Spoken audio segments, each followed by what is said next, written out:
Buenas noches, tengan todos y cada uno de ustedes. Todos los que vivimos en Venezuela sabemos lo que está pasando, hemos vivido toda esta tragedia, incluso los compatriotas que viven fuera del país también han vivido de cerca todo este proceso muy duro de lo que hemos vivido como país.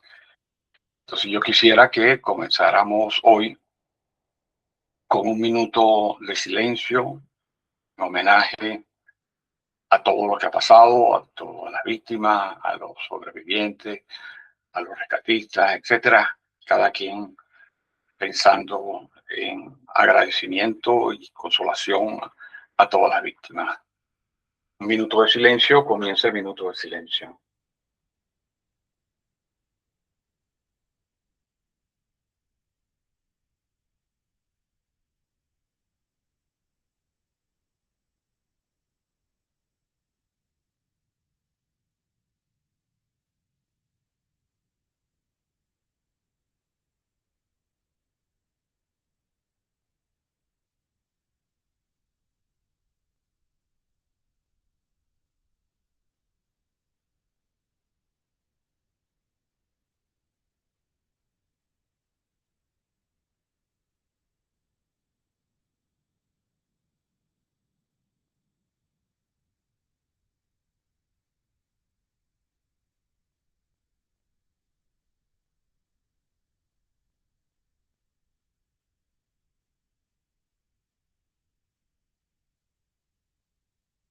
Ha terminado el minuto de silencio.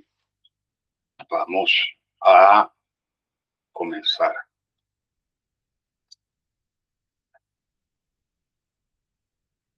El trabajo para hoy, que es discutir Rusia, lo hemos intitulado Las múltiples Rusias, sincretismo cultural, tensión occidentalista y estructuras de poder de larga duración. Estimados alumnos, buenas noches. Nos reencontramos hoy en nuestra aula virtual luego de los difíciles acontecimientos que afectaron a nuestro país, especialmente zonas como Caracas y La Guaira, a raíz del sismo del pasado 24 de junio. Esta sesión 10 no es solo la reanudación de nuestro calendario académico tras haber suspendido las sesiones del 29 de junio y del 6 de julio. Es también un ejercicio de resiliencia intelectual y un testimonio del compromiso inquebrantable de la Universidad Central de Venezuela con la excelencia académica como una manera de contribuir a la reconstrucción de nuestro país. Curiosamente, la historia de la nación que hoy analizamos, Rusia, está profundamente marcada por crisis estructurales, rupturas dramáticas y renacimientos autocráticos. El propósito medular de nuestra clase de hoy es dar respuestas categóricas a las excelentes interrogantes que ustedes han planteado. Analizaremos a Rusia no como un bloque homogéneo o estático, sino como un complejo laboratorio histórico sociológico. Por eso es que hemos venido viendo, tratando de transmitir entre las respuestas a sus preguntas la enorme complejidad de lo que hoy llamamos Rusia, que tiene el tamaño de un continente. Por ejemplo, el dilema policoncéntrico. ¿De cuántas Rusias puede hablarse? Rusia no nació como un imperio monolítico, como por ejemplo podríamos hablar en el caso de Bizancio, porque la Rus de Kiev, los siglos 9 y 12, Era una federación laxa de principados comerciales. Tras la devastación mongola de 1240, el siglo XIII, el espacio eslavo se convirtió en tres: el vector norteño comercial Novgorod, el vector suroccidental influenciado por Polonia, de ahí saldrá Ucrania, y el vector del noreste, Moscovia. La Rusia moderna representa el triunfo centralista y violento de Moscú sobre las otras Rusias posibles. Aquí algunos conceptos claves que nos pueden llegar a llevar a entender esta definición es el concepto de policentrismo, fragmentación feudal, la impronta del dominio tártaro y la hegemonía moscovita. Estamos hablando de procesos bien diversos que vamos a ir tejiendo. Por eso es que se habla de Rusia como una entidad, como un país euroasiático, porque va a venir desde la impronta vikinga, porque fueron los vikingos, los varegos, quienes van a formar parte del ser étnico de los rusos. Incluso la palabra misma rus va a venir de origen vikingo. Se mezclará con los eslavos van a vivir todo un conjunto de cambios y de mezclas entre ellos, pero también vendrá la impronta propiamente asiática que tiene que ver ya con los mongoles.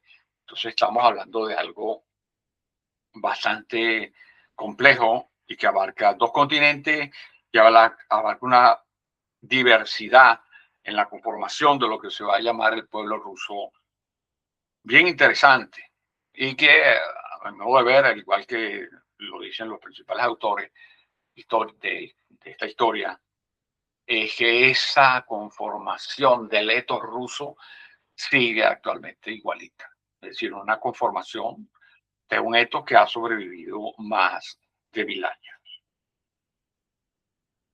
Por ejemplo, si nos detenemos para pensar el telar étnico, vikingos, eslavos y la impronta esteparia, hay que abordar la etnogénesis, discutir la teoría normanda, porque la aristocracia militar inicial fue varega de los vikingos escandinavos, que se fundió lingüísticamente con la base demográfica eslava.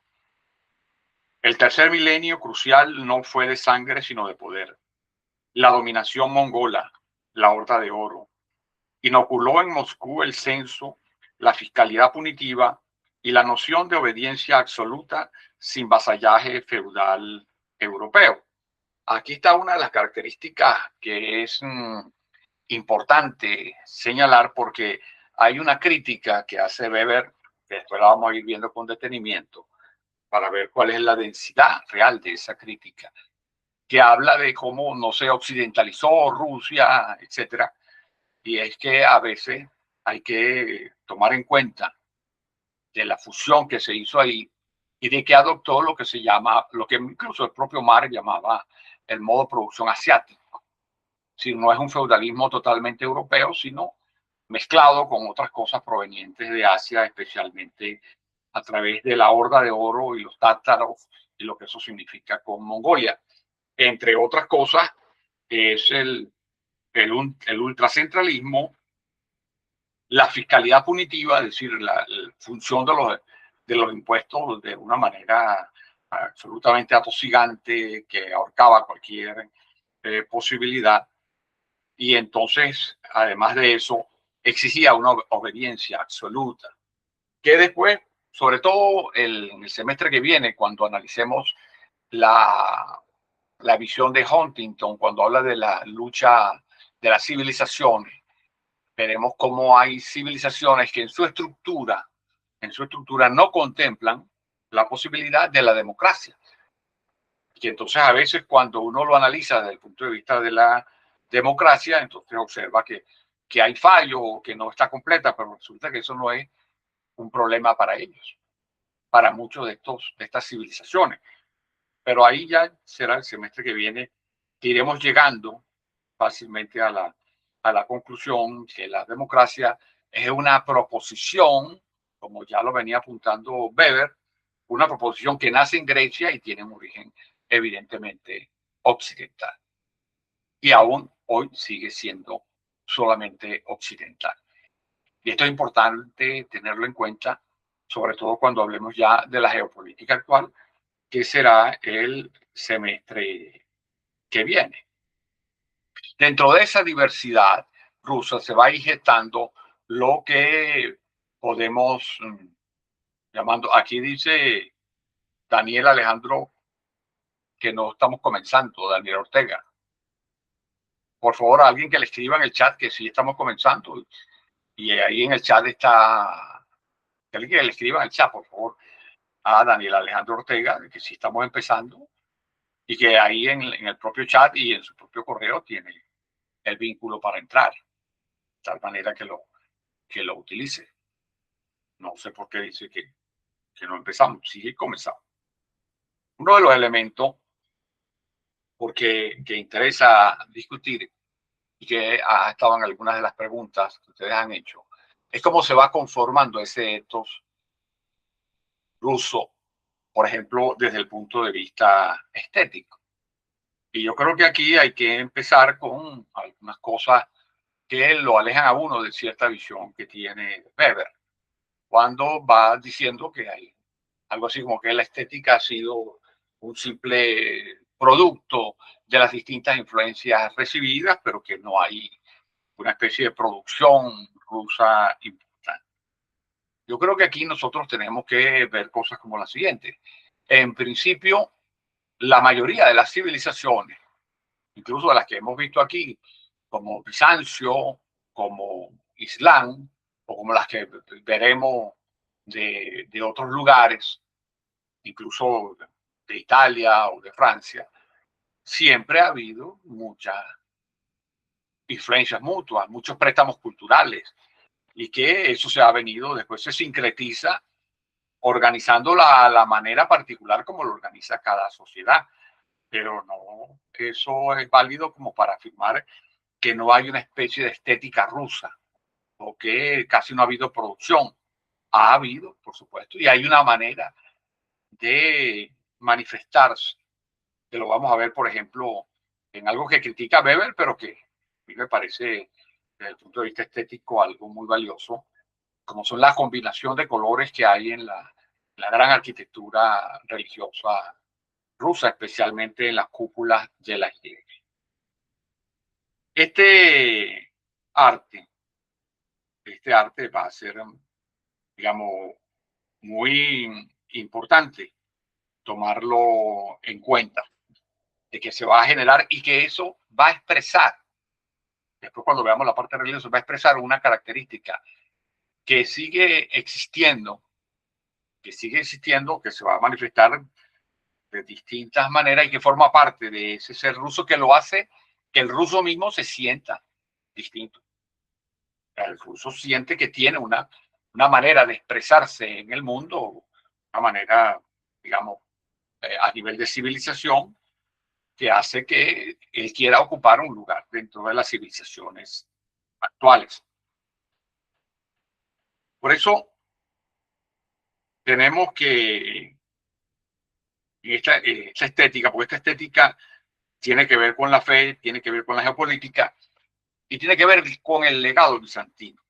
El legado bizantino, por ejemplo, una de las preguntas que hacían es por qué Rusia se definía como la tercera Roma, si incluso fue en el siglo X, poco antes del año 1000, que fue cristianizada por monjes griegos. Era el famoso Cirilo, y de ahí viene el alfabeto cirílico que ellos utilizan. Y todavía no se había producido formalmente la separación de la iglesia cristiana de Oriente ortodoxa de la iglesia católica, que va a tener su separación formal en el siglo XI, en 1054. Y entonces la pregunta que hacían algunos de ustedes es por qué Rusia se va a definir en ese momento, el propio siglo X, como la tercera Roma, cuando Roma seguía existiendo y era el centro del catolicismo. y era el centro para, por lo menos para gran parte del mundo, era el centro del cristianismo. Eso es muy importante porque tomarlo en cuenta, porque fíjense lo que significa. A veces se piensa que Rusia es algo alejado, es un país más asiático que europeo, etcétera. Esas son maneras peyorativas que ha desarrollado la historiografía de Europa Occidental, fundamentalmente la historiografía inglesa, la alemana y la francesa. Una historiografía que a veces no tiene base científica en algunas de sus afirmaciones. Y sobre todo porque es una historiografía que, para el caso que nos ocupa, ha pensado que Roma existió hasta el siglo V y que la caída del Imperio Romano de Occidente significó la destrucción de Roma. Y eso es un error.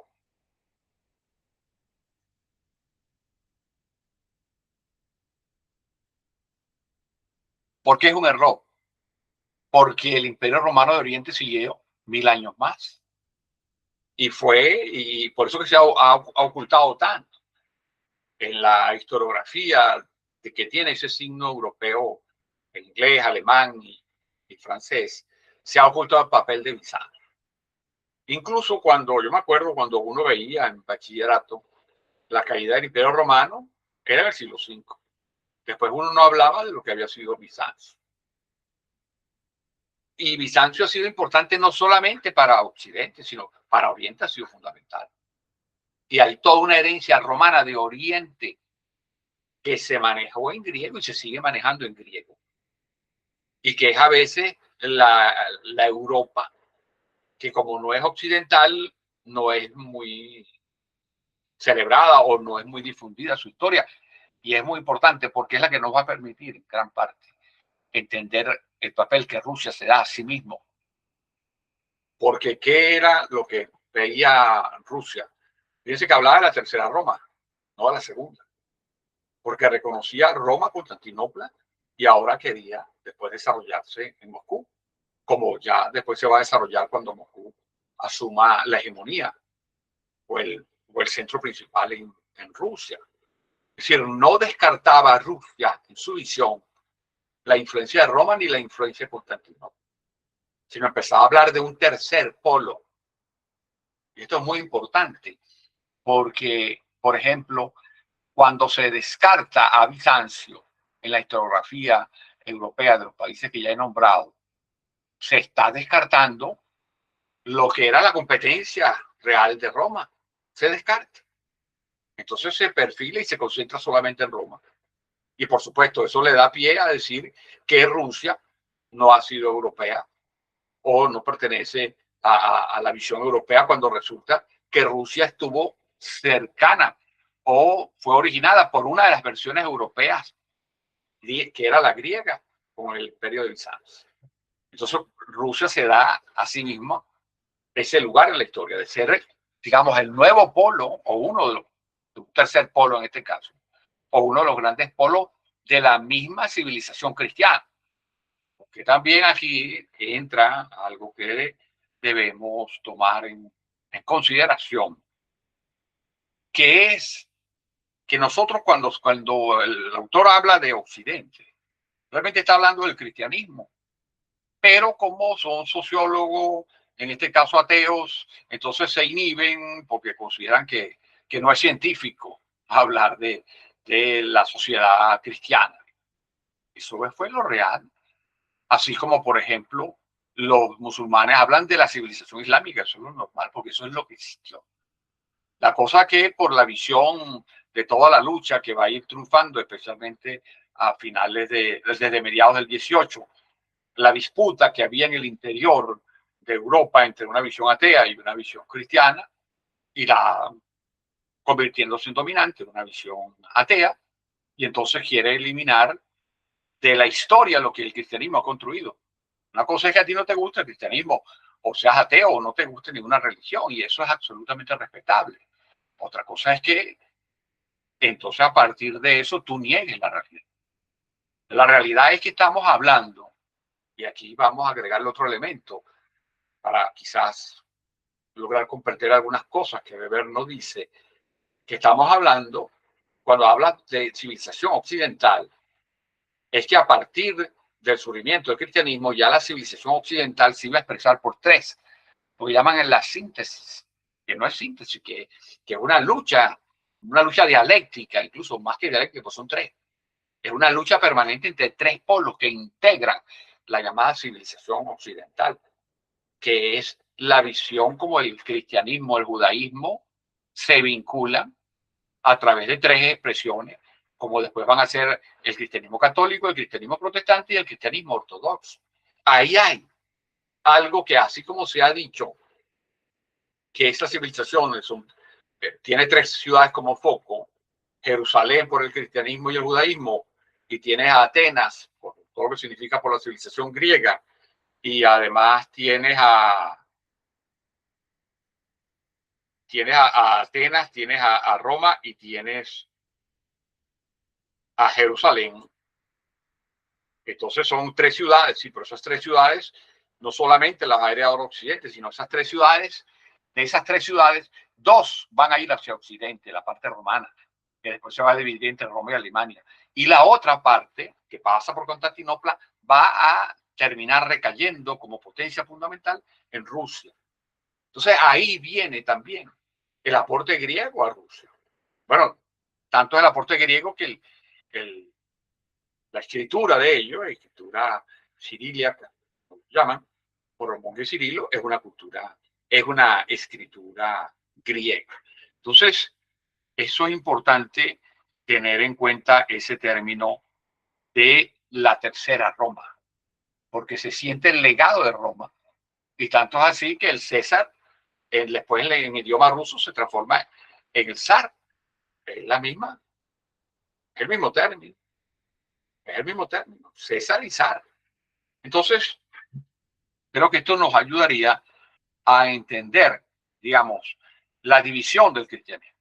La división del cristianismo, primero en dos, a partir del siglo XI, pero antes de esa división ya había una tensión muy grande entre el cristianismo con base católica y el cristianismo con las otras sedes apostólicas, como era Alejandría, como era Antioquía, que después va a ser también asumida por Constantinopla. Es decir, Antioquía, por ejemplo, y Alejandría no se sentía, desde el punto de vista cristiano, inferiores a Roma, porque eran sedes apostólicas, ¿sí? Porque habían sido formadas tanto ellas dos como Roma por apóstoles. Entonces se sentían de igual a igual. Y en tal caso podían ver a Roma como un primo entre iguales, entre pares. Es decir, primero, pero entre iguales. Mientras que Roma no quería ese papel, Roma quería ser la primacía, como el vicario de Cristo, como terminó siéndolo. Entonces eso iba generando todo un conjunto de contradicciones y de peleas que, aunque no se hubiese consumado para el siglo X, porque eso va a ser en el 1054, con el siglo XI, ya esas contradicciones estaban latentes. Y lo que hicieron después fue formalizarse en la separación, y en esa separación Rusia se ha asumido siempre como la que continúa a Bizancio. Eso es porque, por ejemplo, importante, porque cuando nosotros podamos hablar de la geopolítica más actual, como será el semestre que viene, uno de los elementos que hay que tomar en cuenta para analizar el papel de la potencia es lo que cada potencia se considera a sí misma que es. Aunque uno pueda pensar que esa visión que tienen esas potencias es errada, está bien. Ahí se va a aplicar lo que es la visión EMI, es cómo cada potencia se ve a sí misma. Y después aplicamos la visión ética, que es lo que nosotros pensamos que realmente son esas potencias. Pero son dos opiniones, ambas hay que tenerlas, pero no podemos darle primacía a solo la visión ética sin darnos cuenta lo que cada una de esas potencias se cree a sí misma. Y en este caso, como en el caso de Rusia, una de las cosas que siente o resiente mucho es que, como no ha sido tomada en cuenta por la historiografía de estos países que hemos nombrado de Europa Occidental, siente que ha sido relegada a propósito. Y eso ya, incluso desde el punto de vista de los científicos sociales, debemos indicar que para uno tener una visión de historia universal real, debe tener acceso a fuentes muy diferentes, a fuentes de los distintos grupos. Si tenemos uno solo, no estamos haciendo ciencia, estamos adoctrinándonos o adoctrinando a alguien. Por eso es que el año pasado, en los 2 semestres que trabajamos allá en Guaribe, trabajamos a una persona que, aunque es brasileño, tiene una visión inglesa de la historia universal. Aquí hoy estamos trabajando a ver el original de este proceso, porque fue el que creó la sociología de la historia, que tiene una visión alemana, que dentro del punto de vista europeo se contrapone, así como se contrapone la filosofía continental y la filosofía de las Islas Británicas, así también hay una historiografía europea continental y hay una historiografía de las Islas Británicas, son distintas. Pero el semestre que viene vamos a ver ya a un representante de los Estados Unidos. Y el siguiente semestre vamos a ver entonces al teórico de Putin, que es un teórico ruso, porque eso cada quien va a tener posibilidad de acceder a distintas fuentes, distintas visiones, algunas de ellas muy diferentes o incluso antagónicas, pero eso es lo que va a hacer que cada quien tenga más insumos para poder llegar a su propia posición. Hay una cosa para unas preguntas que hicieron. Es que la conversión de Vladimiro I en el 988 importó la fe ortodoxa greco-bizantina. Ahora, al asumir la visión bizantina, te estás separando de la escolástica latina y del renacimiento italiano. Se te separa, evidentemente.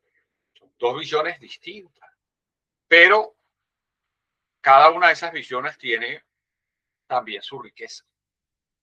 Porque nosotros no podemos, digamos, no debemos, como científicos sociales, confundir lo que a mí me gusta, pensar que es lo único bueno. No.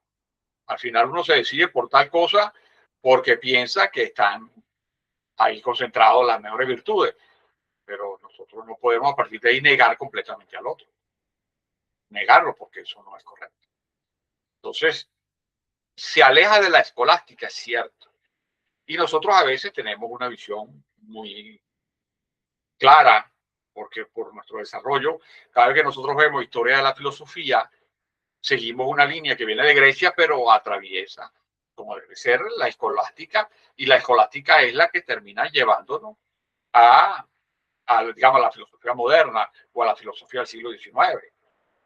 Porque la escolástica, por ejemplo, es la misma filosofía en donde se formó Francisco de Miranda, Simón Bolívar, Antonio José de Sucre. Es decir, esa escolástica que después vino aquí cuando se creó nuestra propia Universidad Central de Venezuela, que es la universidad más antigua del país, estaba basada en la escolástica. Y la escolástica es un método que aún hoy se utiliza. Y puede ser muy útil además, porque hay muchos métodos. Uno de ellos, el de la escolástica, y la escolástica sigue siendo útil como herramienta del pensamiento. Eso no la tuvieron los rusos, está bien, nosotros sí la tuvimos, pero ellos tuvieron otra, o sea, otra manera de enfrentar su pensamiento, porque también han tenido pensadores, digamos, gruesos, importantes, incluso a lo mejor quizás no toda la fuerza en la filosofía, pero han tenido una literatura, una música, un arte con una capacidad expresiva muy propia y muy original y muy importante. Y el arte también es pensamiento. Ahora es pensamiento de otra manera, no un pensamiento, digamos, de pensamiento lineal, como puede ser la filosofía o la ciencia, o algunos elementos de la ciencia. Pero tampoco hay que olvidar que los rusos desarrollaron elementos científicos importantes, aún en el siglo XIX. Yo digo todo esto para que podamos ir calibrando. De que se aparta va a tener un camino. Apartarse de la escolástica latina y del Renacimiento, aunque después vamos a discutir aquí pero ya en próximas sesiones, lo que son los renacimientos europeos y no el renacimiento. Porque a veces se piensa que solamente hubo renacimiento en Italia. No, hubo varios renacimientos. En tal caso, se aparta, pero va a desarrollar ese apartarse de ese tipo de pensamiento. ¿Para qué nos sirve a nosotros? Para saber que somos distintos en la elaboración de pensamiento, por lo menos en esa época. Pero no puede significar que es que no tenían pensamiento o que no lo desarrollaron. Si lo desarrollaron, otro tipo de pensamiento.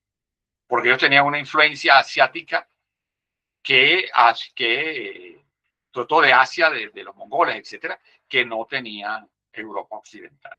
Entonces, es para que vayamos viendo las diferencias y cómo pueden en algunos casos complementarse. Ajá. Fíjense de dónde sale eso de que era la tercera Roma. Al caer Constantinopla en 1453, es decir, estamos hablando ya en el siglo XV. En el siglo XV. Por cierto, que uno de los ataques que hicieron muchos, ataques que hicieron los musulmanes turco-otomanos para tomar Constantinopla, en uno que estuvieron a punto, fueron derrotados, que fue en la famosa batalla de Lepanto. Y fueron derrotados por la Marina española, en donde uno de los que luchó, muy famoso, fue precisamente Miguel de Cervantes, que era un guerrero, ahí perdió la mano, y por eso a veces en la literatura se conoce como el manco de Lepanto. Digo esto como una especie de link para vincular estas cosas de Constantinopla con la lucha contra los musulmanes y la participación de España y el papel de Cervantes. Que Cervantes es el gran creador en la práctica de la literatura española a través, como todos sabemos, de Don Quijote. Hizo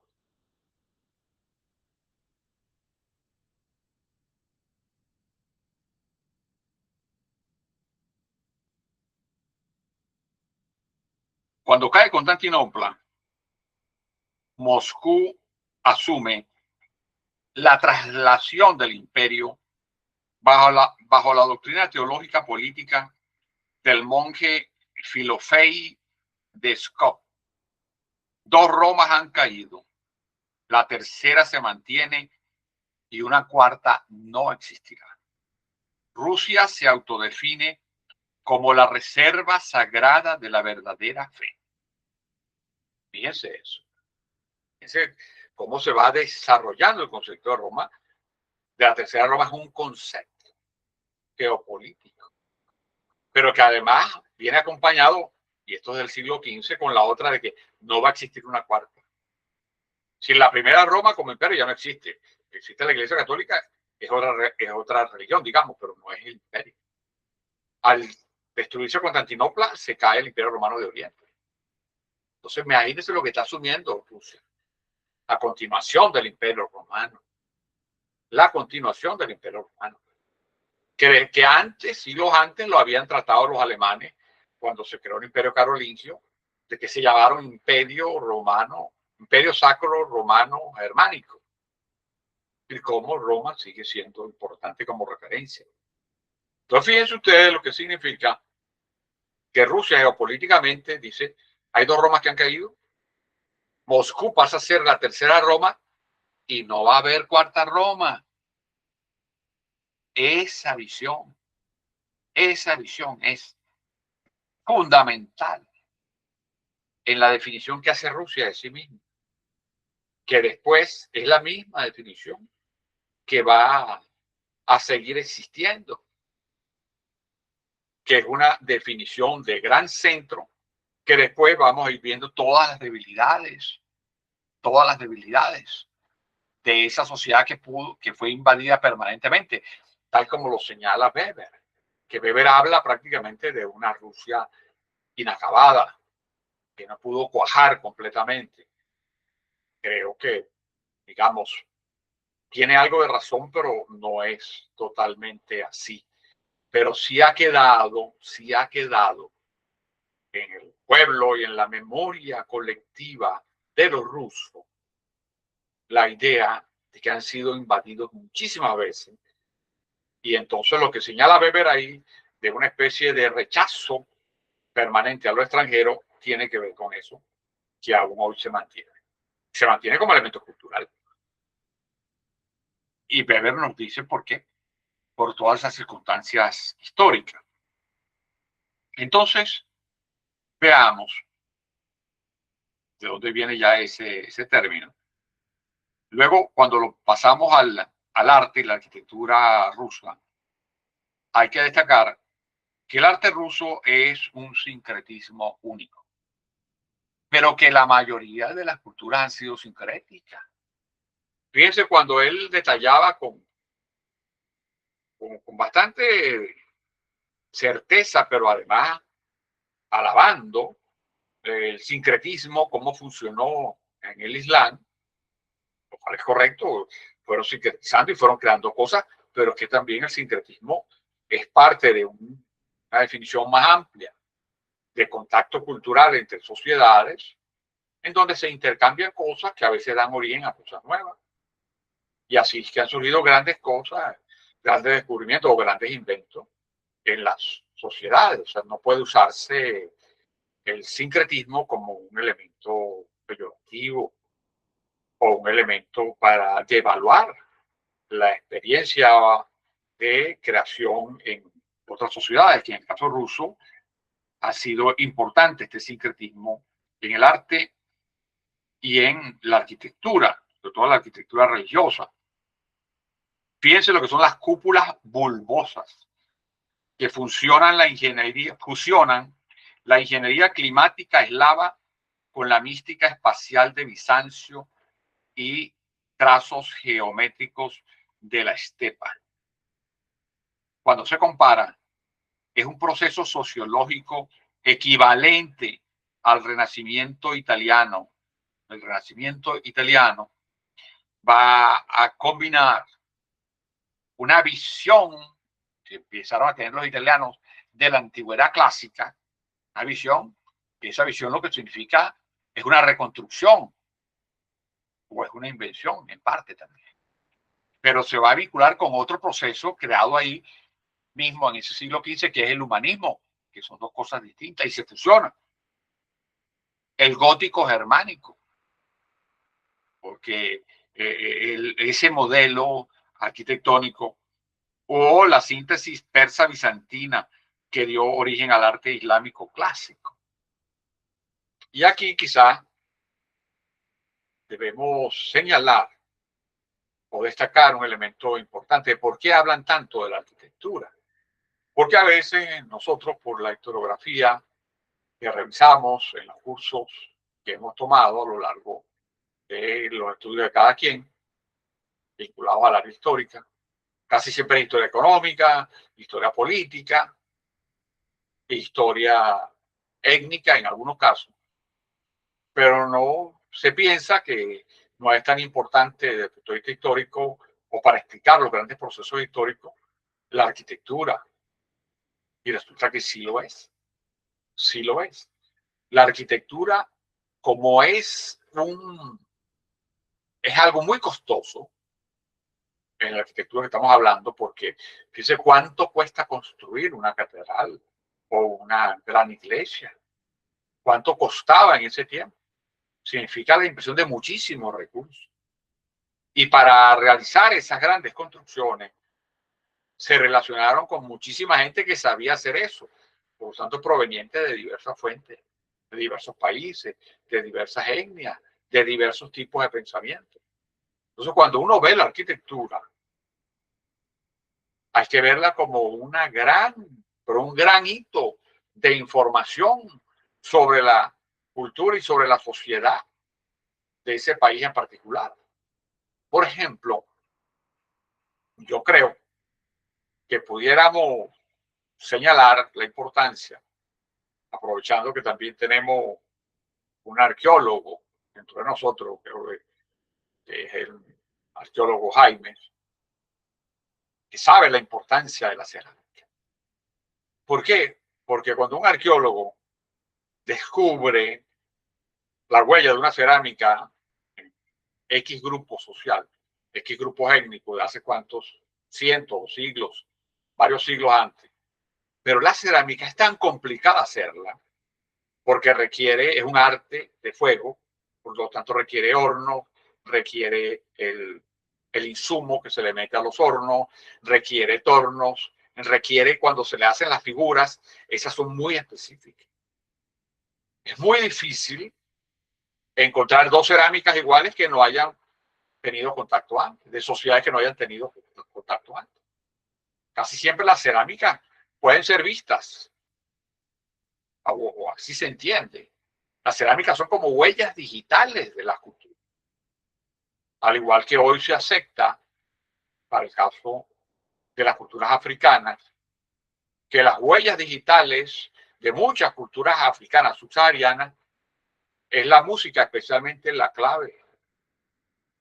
Si una clave 3-2, o una clave 2-2, o una clave 4-4, o 2-4, perdón, ya indica muchas cosas.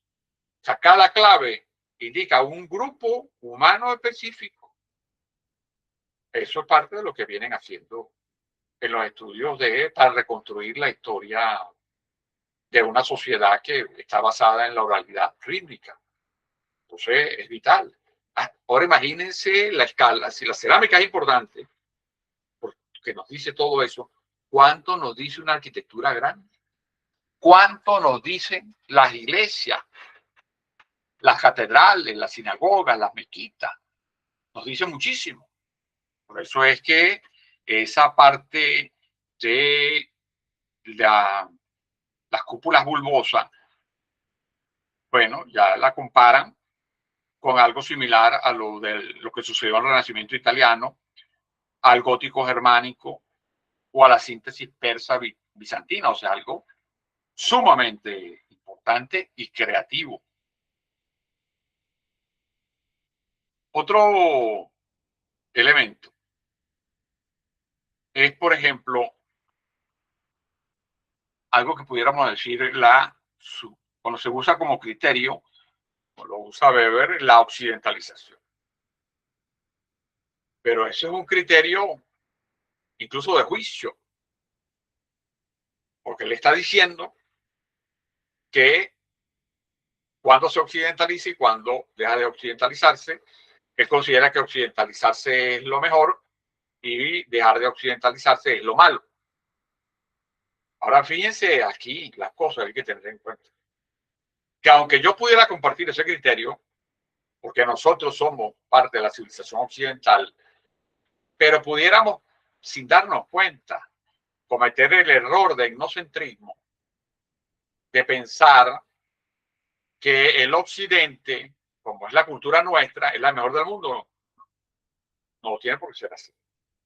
O incluso como científicos sociales, tenemos que estar lo suficientemente abiertos, no para relativizar nuestros gustos, porque nos gusta y somos de occidente, sino para poder comprender lo otro que están haciendo, que es lo importante de lo otro, aunque después mantengamos la diferencia. Y creo que a veces Weber tiene como objetivo o remarca demasiado como criterio incluso de juicio, como criterio de juicio, recalca demasiado lo que puede ser la importancia de Occidente.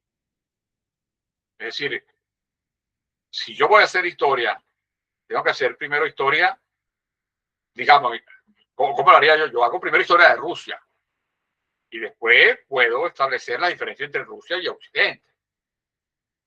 Pero no hacer historia de Rusia a partir de Occidente, porque Rusia ha tenido su proceso y su proceso no ha estado vinculado dialécticamente a la necesidad de parecerse a Occidente, ¿no? Por lo menos durante los primeros siglos no fue así.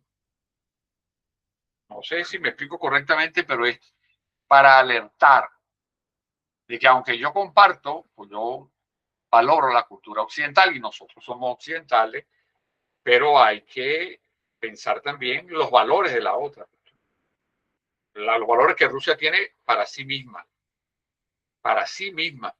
porque si, como hace Weber, que tiene un criterio valorativo, porque una cosa que yo utilice a Occidente como un criterio distintivo, Sí, bueno, mira, somos nosotros occidentales, en este caso cristianos católicos, y aquellos cristianos ortodoxos, tenemos semejanza, pero también tenemos diferencias. Pero hay que ver que ahí hubo un proceso que después, ¿qué es lo que van a empezar aquí sí es importante, que en muchísimos casos Occidente va a tomar la ventaja, especialmente en el 19, con todo lo que significa ya la primera, creo que en el 18, por la segunda y la tercera revolución industrial, que se va a hacer en el 19, va a colocar a Occidente en la vanguardia del desarrollo de la ciencia y la técnica. Y por supuesto, la civilización a imitar en esas áreas. Entonces, ahí, por ejemplo, se le planteará un problema a Rusia con Pedro el Grande, al igual que se le planteará a otras sociedades después, de pensar que para acceder a la tecnología de Occidente hay que occidentalizarse. Pero fíjense que China y Japón, incluso muchos países musulmanes, no han hecho eso. Han accedido a la tecnología y a la ciencia occidental sin occidentalizarse. Es decir, sin perder su perfil civilizacional. Eso es bueno o es malo, cada quien podrá decirlo, podrá tomar su opinión. Pues yo no estoy diciendo ni que es bueno ni que es malo. Yo lo que estoy diciendo es que es así como ha ocurrido. Entonces, una cosa es acceder a la ciencia y a la tecnología, y otra cosa es occidentalizarse, es decir, asumir los valores culturales, asumir el ethos. No, no necesariamente es así. Y no ha sido así, sobre todo en el siglo XX, con los países que acabo de decir que demuestran esta afirmación.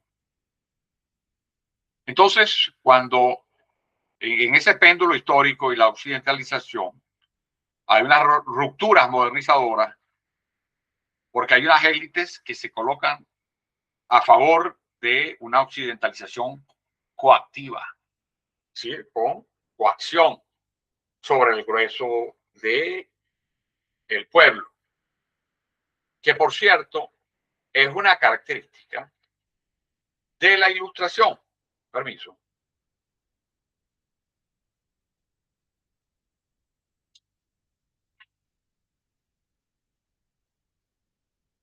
Porque hay personas que valoran en demasía la Ilustración sin darse cuenta. Por ejemplo, hay personas que tienen a veces dos gustos que son contradictorios.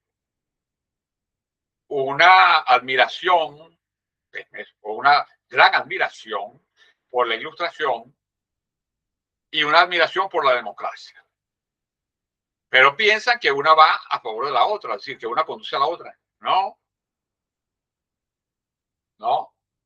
La Ilustración conduce a la aristocracia, que es distinta.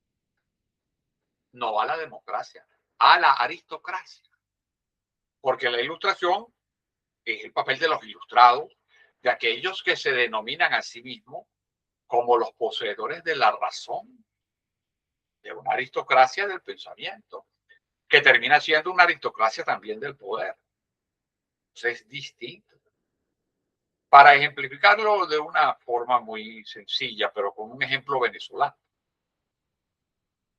Hacía mucho tiempo, no sé cuántos de ustedes recordarán eso, pero había un cigarrillo, yo nunca he fumado, pero el cigarrillo existía, llamado Viceroy. Y una de las personas que le hacía propaganda a ese cigarrillo era el gran animador venezolano, un genio de la televisión, Reni Ottolina. Y Reni Ottolina decía en la propaganda, Viceroy, clase aparte. Bueno, por supuesto, cada quien, si va a vender un producto, una marca comercial, podrá decir que es mejor y todo, chévere. Eso yo no lo discuto, simplemente llamo la atención al término, porque eso es una actitud. Es que además lo estudió después Bourdieu en lo que es su libro El Prestigio, porque eso te produce un consumo simbólico. Y se sabía por los mecanismos publicitarios, aquí está Polina, creo que él trabaja publicidad y seguramente conoce ese mecanismo, que es lo que se llama el consumo simbólico. Porque entonces personas, por ejemplo, compraban Viceroy y se creían clase aparte. ¿Por qué? Porque hay un consumo simbólico que te llega a través de la propaganda. Pero además, había una gran agencia de publicidad. Y nuevamente, el publicista que tenemos entre nosotros, profesor, debe conocer esa historia, que es el ARS, una de las grandes agencias de publicidad. ¿Y cuál era el lema? Permítanos pensar por usted. Ahí también está lo de Ursula Cavalleri, que aquí lo dice Montecristo, distancia y categoría.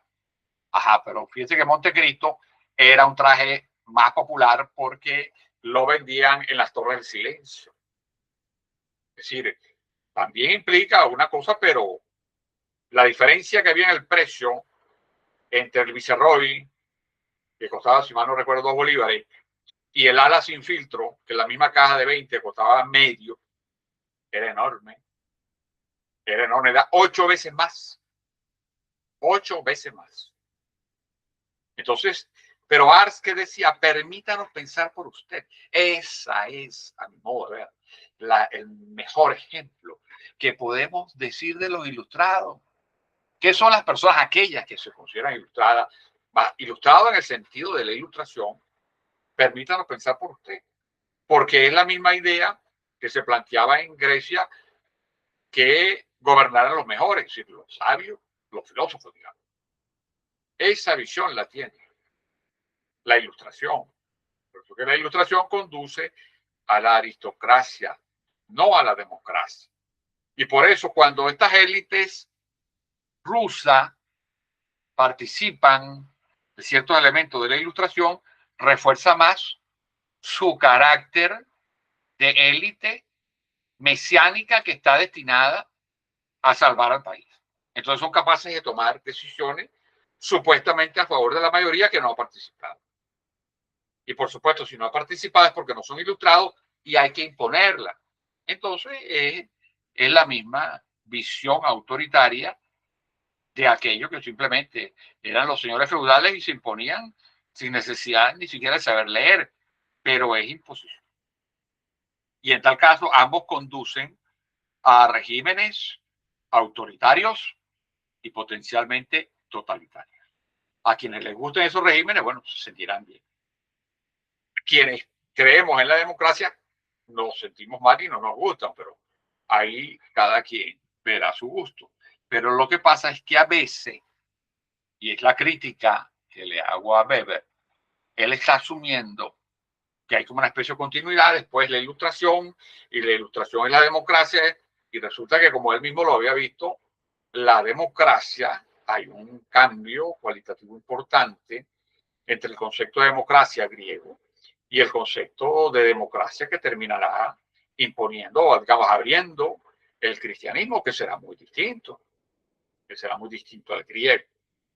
Entonces, la evolución conducirá a otras cosas, pero que a veces las críticas que le hace a Rusia es como pensando que Rusia, por no ser ilustrada, en este caso occidentalizada, en parte, que es autoritaria. No. Occidente tiene su propio vínculo de autoritarismo. La ilustración conduce a la Revolución Francesa. La Revolución Francesa comienza como uno de sus grandes actos guillotinando a los reyes. ¿Y cuál es uno de sus actos finales? Coronando al emperador Napoleón. ¿Por qué? Porque toda revolución, y lo ha demostrado la historia de la izquierda, primero comienza con una lucha, supuestamente por la democracia, etcétera, y termina en una monarquía. Si no, fíjense en Corea del Norte. Llegó al poder el abuelo, después le tocó al padre y ahora le toca al hijo. Y al hijo está preparando a su hija. Es decir, es una monarquía. Entonces, que veamos cómo se dan esos cambios es importante porque, en definitiva, esos cambios se están dando por la misma idea de los ilustrados, de que son los destinados a dirigir. Y esa crítica que él le hace a Rusia me parece correcta, pero no señala que también ese problema está en Occidente, porque los ilustrados conducen también al autoritarismo. Por eso es que, por ejemplo, si existió una occidentalización drástica, fue coactiva y desde arriba. El zar Pedro el Grande del siglo XVIII forzó técnicas, modas y burocracias occidentales para competir militarmente con Europa. Esto partió la sociología rusa en dos: una élite afrancesada y cosmopolita frente a una masa campesina sierva y tradicional. Esto dio origen al gran debate decimonónico entre occidentalistas proeuropeos y eslavófilos, defensores de la excepcionalidad rusa. Ahí tenemos clásico. Ahora, pero fíjate, este es un clásico de lucha interna, una lucha cultural, política, cultural política, entre la Ilustración y un pensamiento nacional. Y precisamente la Ilustración, que cuando termina la Revolución Francesa, recuerden que iba a surgir izquierda y derecha, y por eso es que cuando uno dice, no, mira, antes de esa división existía la división de quienes están por la libertad, que en paralelo apoyan la democracia o la apoyamos. Pero la izquierda y la derecha, que son origen de la Revolución Francesa, ambos, por provenir de la Ilustración, son, entre comillas, universalistas y son antinacionalistas. Y van a tener un discurso en contra del nacionalismo. Lo van a denigrar. Prácticamente cualquiera que se diga nacional, yo soy nacionalista, por si acaso, muy claramente. Entonces ya se hablan de que es atrasado porque es nacionalista. No. Uno sabe que la Ilustración es para la aristocracia. Y en cambio tú puedes plantearte un nacionalismo para la enorme mayoría. Entonces esas cosas se van imbricando. Incluso se imbrican en la crítica que Weber le hace a Rusia. Y cuando señala ese gran problema que surge en el 19 en Rusia entre los occidentalizados y los eslavófilos, que serían los nacionales, es lo mismo que hoy existe en Rusia. Por eso es que, por ejemplo, Putin se va a definir, y eso lo vamos a ver dentro de 2 semestres, en toda su teoría, como un nacionalista ruso, como un nacionalista. Y va a entender que el occidentalismo que le llega a ellos es el occidentalismo basado en la Ilustración, que es una élite que quiere pensar por los demás. Aunque de pronto el nacionalismo de él es autoritario, que también es otra cosa.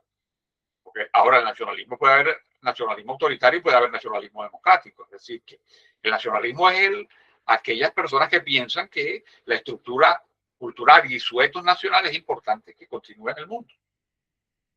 Y los que van a provenir de la Ilustración y van a definirse como universalistas, van a ser los internacionalistas. Por ejemplo, clásico del marxismo, el internacionalismo proletario. Ajá, entonces significa que ellos supuestamente no tienen nación. Ah, bueno, hasta que Stalin se deja de cómica y dice, no, el socialismo es un solo país, que es el socialismo nacional.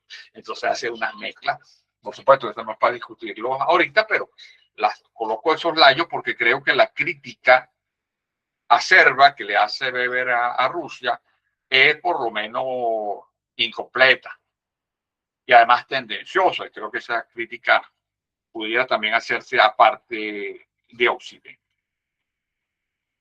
Entonces, tenemos otro elemento que es la persistencia de la autocracia. ¿Cómo persiste la autocracia? Tiene el núcleo teológico político. ¿Cuál es el núcleo teológico político de la autocracia? El cesaropapismo a través de los siglos. Si del cesaropapismo, que lo vimos claramente en el caso de Bizancio, se va a repetir y va a continuar en Rusia. Es decir, una estrecha alianza, prácticamente subordinación de lo religioso a lo político. Sí, que esta es la estructura política, pero lo religioso se pliega y se convierte en sectores dominantes dentro del bloque dominante.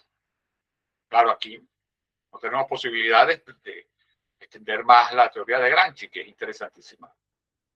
Yo he dado clases de eso y por lo tanto tengo bastante visión de lo que pudiéramos trabajar. No hay espacio ahorita, pero hay diferencias. Entonces va a establecerse en este caso una dependencia, un cesaropapismo que va de que la religión se pliega al Estado. Pero también tenemos el cesaropapismo, por ejemplo, en Irán hoy en día, en general con el Islam, pero el Irán que es más representativo, en donde el Estado se pliega a la religión. Si los ayatolás, lo religioso, dirige al Estado, porque además tiene que ver con cómo se dirige la umma, el concepto de comunidad en el Islam ya planteado por Mahoma. Por eso es que se dice que el Islam es fundamentalmente, además de religión, es fundamentalmente una religión política. En el caso incluso del cristianismo ortodoxo vinculado a Rusia, eso no es una religión política, no, es una religión al servicio de la política del Estado, que también, a mi modo de ver, pierde el concepto, o por lo menos tiene un concepto distinto a lo que debería ser el cristianismo, porque el cristianismo es una religión, es para todo el mundo, y especialmente para los más pobres. Pero bueno, entonces, este cesaropapismo está ahí y es una parte de la autocracia. Inevitablemente es la autocracia. Por supuesto que así como yo defiendo la democracia, hay otros que defienden la autocracia y da un conjunto de razones, incluso razones interesantes para discutir, aunque uno no esté de acuerdo. Es decir, estamos hablando de dos teorías, de dos modelos teóricos políticos de organización. En el caso del cesaropapismo en Rusia, se da el principio bizantino de la sinfonía, mutó en Rusia hacia un cesaropapismo radical. Es decir, mientras en el cesaropapismo, digamos, o la relación Estado-religión era subordinada al Estado, en el caso de Bizancio, pero como con mayor flexibilidad. En el caso de Rusia no, se convirtió en una línea completa, muy clara, muy clara. La iglesia dependiente del Estado y dependiente y además, digamos, militante de la causa del Estado, militante. Como, digamos, pudiéramos decir, parecido a lo que es el Islam en las sociedades islámicas hoy en día, lo que es el hinduismo, lo que es el hinduismo en la India, lo que intenta hacer y que a veces lo logra, o que por lo menos hay una presión así, lo que intenta hacer la religión judía en Israel, pero ahí hay resistencia porque es casi como mitad y mitad del país. Entonces, pero es eso, es el partir de una religión que la coopta el Estado. Pero es que incluso en algunos casos el Estado mismo crea su religión. Por ejemplo, el marxismo es una religión que se clasifica como una religión atea inmanente. Si en algunos casos el Estado crea su propia religión. Y en el caso de los chinos, que cualquiera puede decir que él crea su propia religión, que digamos, Partido Comunista, lo que pasa es que eso está afianzado mucho más profundamente con las religiones tradicionales chinas, con la religión del cielo, con el taoísmo y sobre todo con el confucianismo. Es decir, que es un caso también específico, diferente y muy interesante, por supuesto, para hacer estudio comparado. Iván el Terrible sacralizó el terror de Estado. Pedro el Grande convirtió a la iglesia en un ministerio. El comunismo soviético persiguió la fe, pero adoptó la misma estructura litúrgica, una religión secular. Eso es, incluso la palabra, cuando a veces uno dice que el marxismo es una religión, la gente cree que es como un invento de uno, una travesura. No. Bertrand Russell, que además era ateo, y él apoyó a Lenin al principio cuando llegó al poder en Rusia, hasta que visitó a Rusia y cuando vio lo que estaba pasando, él fue el mismo que creó ya el concepto de que el comunismo era una religión política. Entonces, o sea que ya es común, pues es común dentro de los historiadores y los filósofos Incluso en Venezuela, Juan Nuño hizo un trabajo en la década de los 60 con ese término de religión política muy interesante. Lo que pasa es que ahora se ha difundido más, pero eso ya tiene más de un siglo que existe ese concepto. Por eso es que el comunismo soviético persiguió la fe, pero adoptó la misma estructura litúrgica, religión secular. ¿Cómo se manifestaba?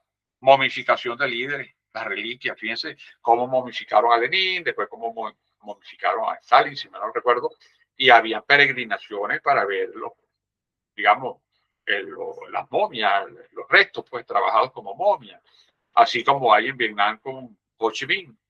Sí, es la sacralización de los restos, una momificación, igual que la tenían los egipcios o la tenían los mayas. Me refiero respetuosamente a lo que es la momificación del cadáver, porque eso es un elemento religioso. Entonces, las religiones no solamente son las tradicionales, sino las religiones políticas. Entonces hay una momificación de los líderes, hay un partido infalible, que es el concilio, y hay unos textos dogmáticos, que serían las Sagradas Escrituras. Hoy el putismo revive la alianza con el patriarcado de Moscú como pilar del nacionalismo. Fíjense aquí la continuidad. Y no estoy diciendo con esto si es bueno o es malo, cada quien podrá pensar lo que quiere, si es bueno o es malo. Lo que estoy diciendo es que el fenómeno existe y el fenómeno es el mismo, y eso expresa una continuidad, que es lo importante cuando estamos rescatando dentro de esta discusión que hablamos de sociología de la historia, cómo hay una constante que se forman y se van desarrollando en el tiempo. Y estas constantes, cuando son civilizaciones, duran miles de años. Miles. Aún hoy, aún hoy, aún hoy sigue vigente por su descendencia el Imperio Romano. Y nosotros fuimos y somos parte de la última expresión, porque así como se creó el Imperio Sacro Romano Germánico con los carolingios, y después Rusia intentó hacer su especie de Imperio Romano ruso al declararse la tercera Roma. Así también sucedió incluso, y sigue teniendo vigencia la estructura que dejaron, que fue el Imperio Sacro Romano Hispano, del cual nosotros formamos parte, ya no como imperio, por supuesto, porque el imperio desapareció, pero sí como civilización, porque todo imperio genera una civilización. Entonces estamos hablando de cosas, bueno, entonces estamos hablando de la experiencia, de cómo le pasó ese imperio romano al principio en Roma y después pasa a Bizancio, el mismo imperio romano, y como reconstrucción, después vienen las reconstrucciones, la de los alemanes, la reconstrucción rusa y la reconstrucción hispana. Todo gira alrededor de lo que comenzaron a gestar los romanos en el siglo V antes de Cristo. 2500 años, y cuando veamos el semestre que viene la discusión con Huntington, vamos a ver, mira, ahí estamos, esos imperios siguen existiendo, pero algunos ya no como imperio, pero sí como civilización. Sí como civilización. Esto es importante porque, claro, y esto es otra arista, que en el caso de la civilización hispánica, especialmente lo de Hispanoamérica, que tiene que ver con nosotros, eso lo discutiremos después que discutamos a los rusos, dentro de 3 semestres. Pero ese es el plan. Es decir, lo que pasó hace 2500 años sigue pasando. Nosotros vamos, cada vez que nos montamos en un carro y vamos por una avenida, por una autopista, etcétera, el ancho del canal es el ancho por donde pasaban las carretas de los romanos. Ese ancho lo inventaron los romanos y lo seguimos usando en nuestra autopista, en nuestras carreteras. Por eso es que es importante la visión civilizacional, la visión histórico-civilizacional discutida, por supuesto. Y la discusión se la produce más la sociología que la historiología propiamente. La discusión para poder comprender lo que son y poder tener una visión de hacia dónde vamos. Incluso cuando pensemos cómo se va a dar la reconstrucción de Venezuela, que eso incluso es una materia que está planteada para el semestre que viene, pero los martes de 4:30 a 6:45. Todas estas cosas están presentes, toda esta visión. Y por eso es que un científico social tiene que desarrollar una visión histórica profunda, no simplemente de acumulación de bagaje, que es necesario, pero tiene que ser acumulación de bagaje y acumulación de una teoría analítica y crítica. Ajá. Otro elemento de la persistencia de la autocracia. De los Ares a Putin, sociología del poder y la hipótesis de la continuidad. Siguiendo la tesis de Richard Pipes, existe una continuidad estructural a través del concepto de Estado patrimonial, donde el gobernante controla el territorio, los recursos y los derechos individuales. Cambian las ideologías justificadoras, derecho divino zarista, marxismo-leninismo soviético, liberalismo del putismo moderno, pero la matriz de la verticalidad absoluta del poder, vertical blast, permanece inalterada en la larga duración. Fíjense ustedes cómo se reproduce no solamente el autoritarismo, sino el totalitarismo. Y al reproducir el totalitarismo se está reproduciendo la condición servil de las personas. Pero es que hoy también hay una parte de Occidente que lo apoya, esta visión, aunque teóricamente puedan tener discrepancias con Rusia, por ejemplo. La Agenda 2030, ¿qué es? Una de las proposiciones es el salario mínimo universal. El salario mínimo universal en Venezuela son 20 centavos de dólar. 20 centavos de dólar al mes. Mucho menos de lo que cuesta mantener un esclavo en cualquier época. Ese es el salario mínimo. Y luego te dicen un salario con el cual puedas, mucho esfuerzo, que son los bonos, por ejemplo, en este caso, sobrevivir, pero ¿qué te van a eliminar? Te eliminan de raíz la clase media, que es lo mismo que dice Weber hace casi 100 años, que es una de las cosas negativas de Rusia, porque la única clase que puede llegar a tener un pensamiento crítico es la clase media. Porque la clase superior, o sea, las clases dominantes, están a criticar a sí mismas. Y los sectores populares, que los colocan a todo el mundo, digamos, colocan a todo el mundo a ras de la sobrevivencia, de que tú tienes que perseguir un bono, alguna cosa que te den por ahí para ver si come completo, o por lo menos come un poco mejor. ¿Cuánto tiempo te queda para pensar? ¿Qué es lo que está? ¿Qué sucede con las universidades? ¿Qué sucede con, por ejemplo, yo soy profesor titular de educación inclusiva jubilado? Ajá. $4. Ya. ¿Qué se puede hacer? Es decir, esa visión también te la ha asumido,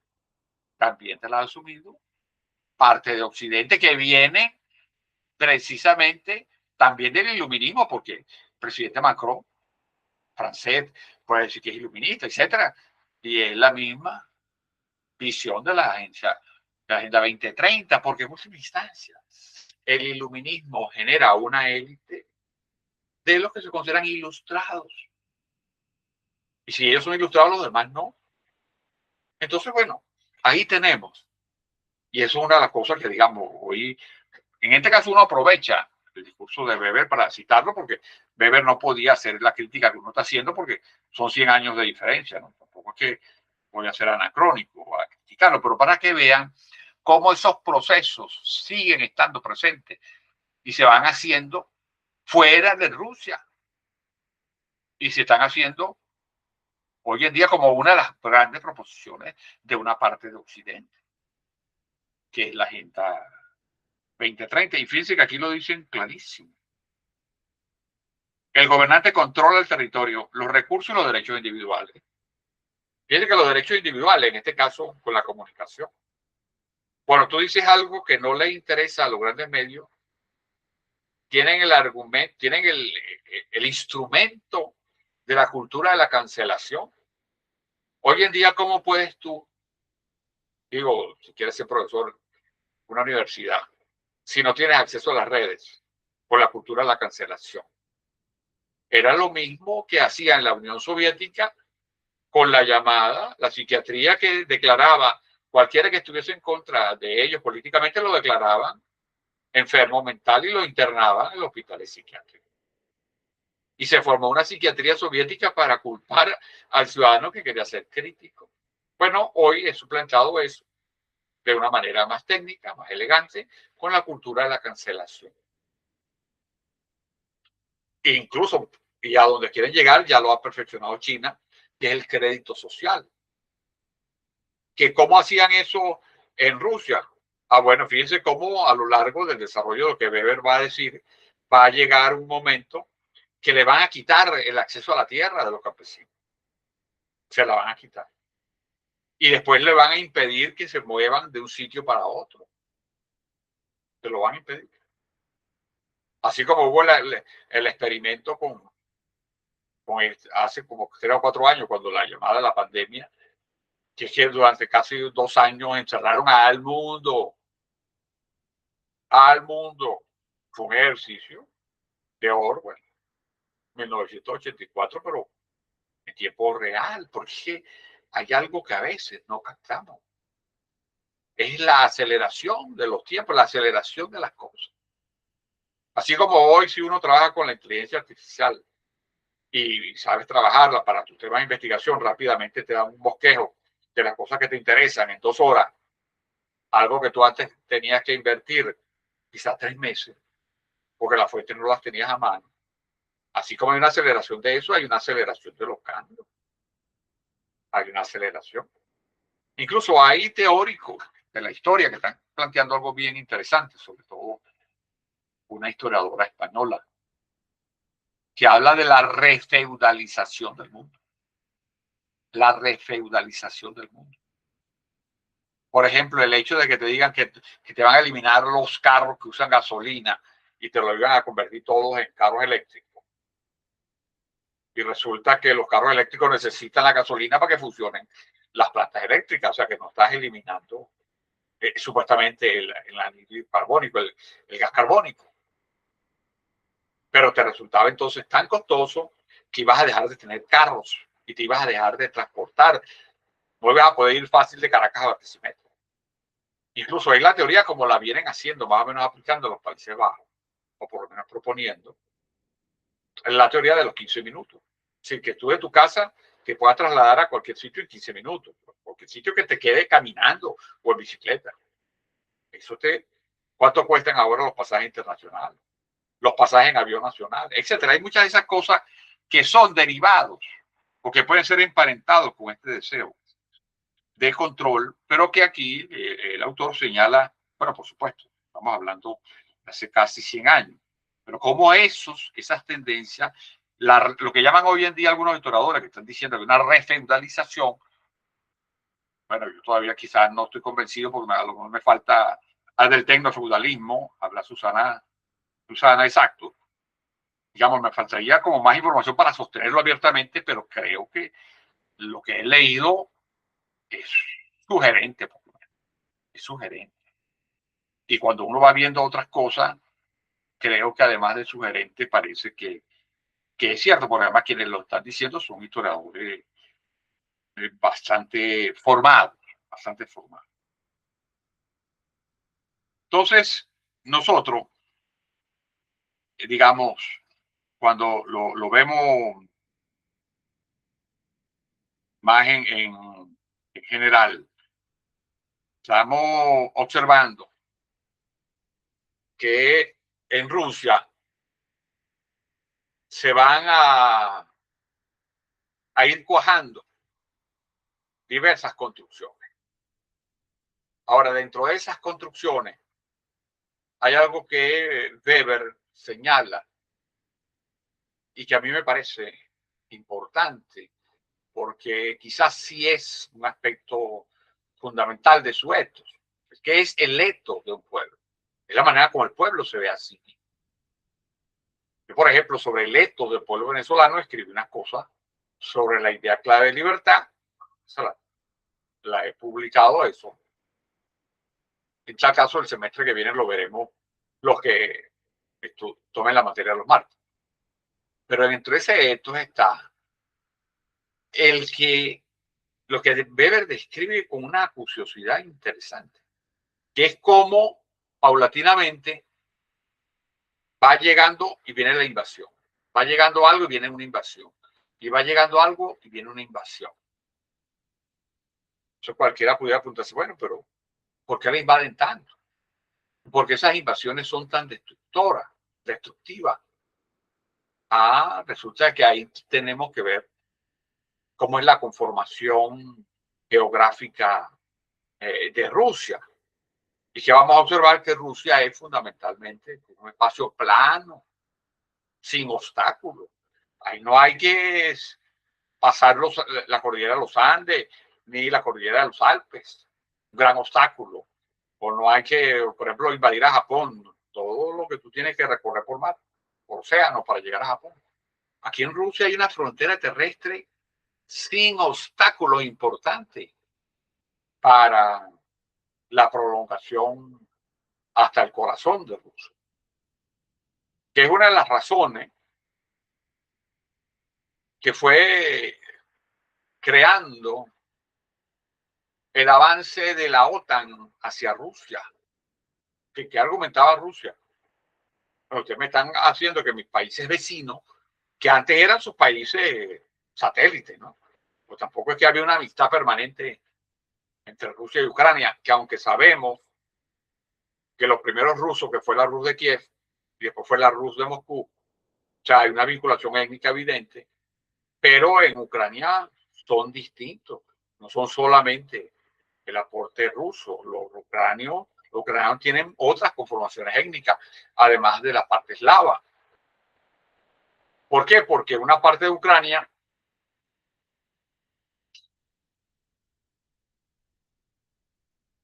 que es su parte occidental, estuvo influido por Polonia. Por eso es que hablan de que Ucrania es un país dividido y como se ha visto en la guerra, en todo eso. Entonces Ucrania no es un apéndice de Rusia necesariamente. O sea, Ucrania no tiene con Rusia la misma relación que Bielorrusia con Rusia, que es distinta. Entonces, pero claro, si la OTAN empieza a tratar de llegar ya a la frontera terrestre, Rusia tiene toda una memoria de que la han invadido, todos los grandes imperios la han invadido. Y es no es como para estar tranquilo. Si tú vives en un país que una invasión en 24 horas está en tu capital, digamos, ¿sabes? Imagina toda la preocupación de planes estratégicos militares que tú tienes que tener pensando que si te invaden, rápidamente llegan a tu capital, porque casi no hay obstáculos. Y además así ha sucedido a lo largo de la historia.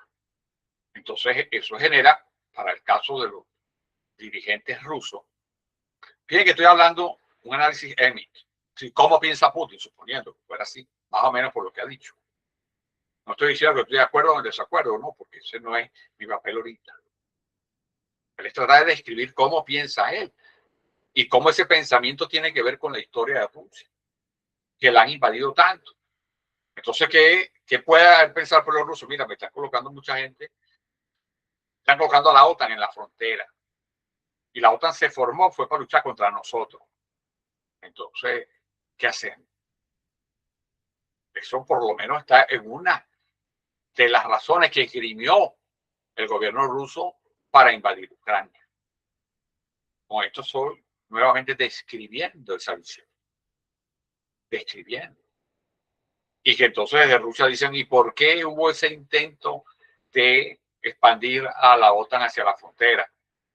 Entonces, bueno, hay otra cantidad de países que que van a decir también con argumentos, bueno, es que Rusia nos ha invadido a nosotros cada vez que ella ha querido, como pueden ser los países bálticos, Letonia, Estonia y Lituania. Entonces nosotros necesitamos que aquí esté la OTAN, lo cual implica también reconocer, o por lo menos conocer el argumento de los lituanos, que el cierto gobierno ucraniano también lo hizo suyo. Vamos, esas son las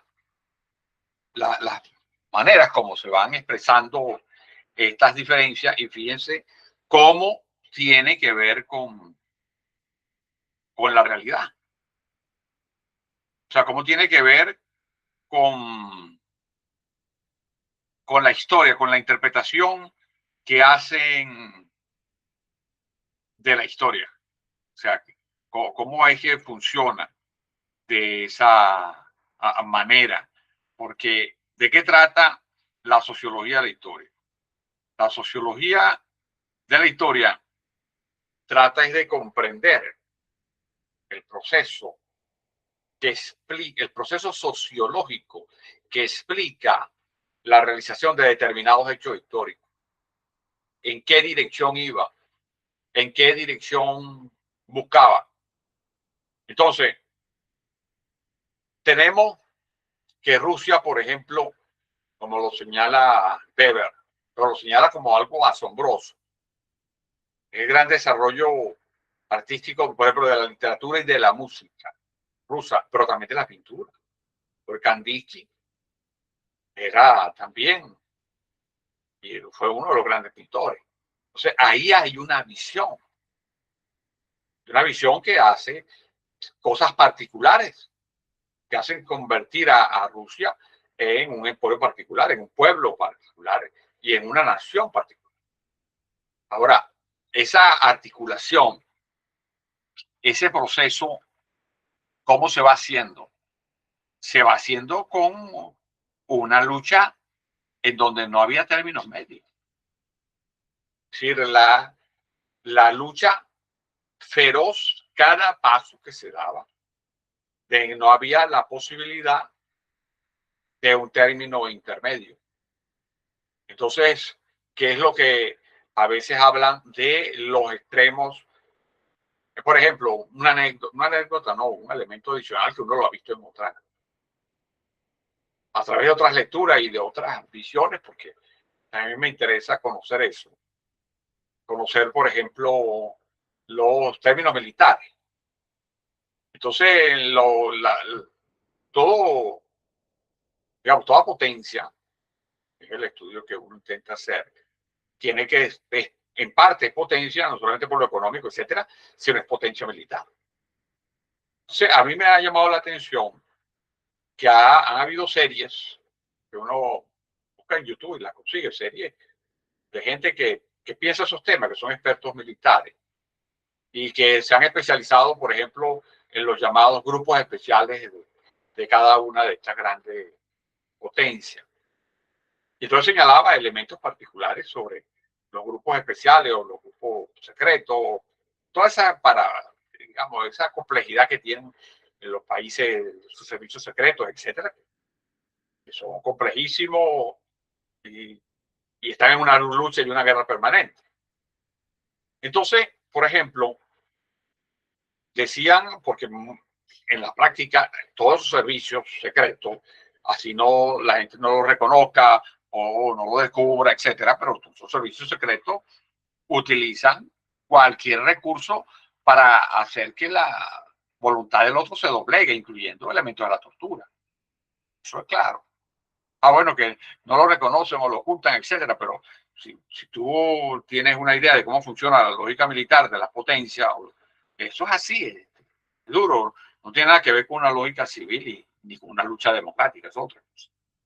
Entonces ellos decían que en el caso de la tortura no valía la pena capturar a alguien de los servicios secretos rusos y torturarlo porque ella se reía. Lo decía, ¿cómo es la cosa?